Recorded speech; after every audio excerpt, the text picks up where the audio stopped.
تشکر که برای صحبت راضی شدید. خب بگویید که در یک سال فعالیت شوکت میرزیویف چه کارهای نظررس را انجام داد و چه چیزی را فوق‌العاده تغییر داد؟ در یک سال گذشته شوکت میرزیویف تقریبا 700 فرمان و قراردادها را امضا کرد و این همه اینها به مسائل اجتماعی، اقتصادی، فرهنگی و حتی سیاسی ربط دارد. او یک عملیات گسترده را آغاز کرد علیه فساد اداری.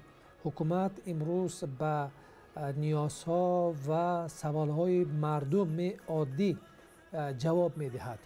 مطبوعات نسبتاً آزادتر شد. امروز میتونید در شبکه‌های اجتماعی، در وبسایت‌هایی که در ازبکستان نشر می‌شود مقاله‌های خیلی پر از انتقاد را بینید.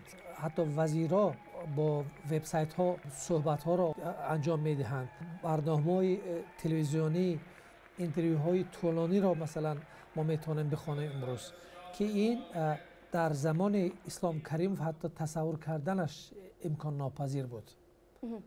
خب در رابطه با مناسبت ازبکستان و تاجیکستان ما دیدیم که هر دو طرف سعی دارند که به همدیگر نزدیک شوند و فکر میکنید این روند ادامه خواهد کرد یا باز نگاه شما بعضی مخالفت‌ها مثل ساختمان نیروگاه راغون میتواند برای نزدیک شوی دو کشور مانع ایجاد کند؟ سیاست حکومت کنونی ازبکستان از سیاست اسلام کریم فرق میکند. بار اول حکومت ازبکستان اعتراف کرد که آنها به ساختمان راغون ممانعت ندارند ولی با شرط‌های خودشان. کدام شرط‌ها ما نمیدانیم.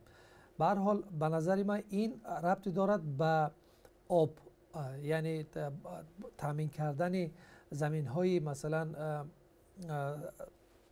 کشاورزی ازبکستان. اما در مسئله ساده کردن نظام روادید میان دو کشور چی است؟ فکر میکنید چنین امکانیت وجود دارد یا نه؟ البته وجود دارد ولی حکومت ازبکستان به این مسئله خیلی احتیاطکارانه نزدیک می شود. یک چند سبب دارد. این اولش این که مسائل ترانزیت مواد مخدر، دومش گروه های افراطگرا، تندروی اسلامی گویا مثلا امکان دارد از طریق افغانستان تاجیکستان به قلمروی ازبکستان بیایند و البته این هنوزم معین نیست. مثلا اگر مسئله راغون با خوبی حل شود البته مسئله ویزا نیست حل می شود ولی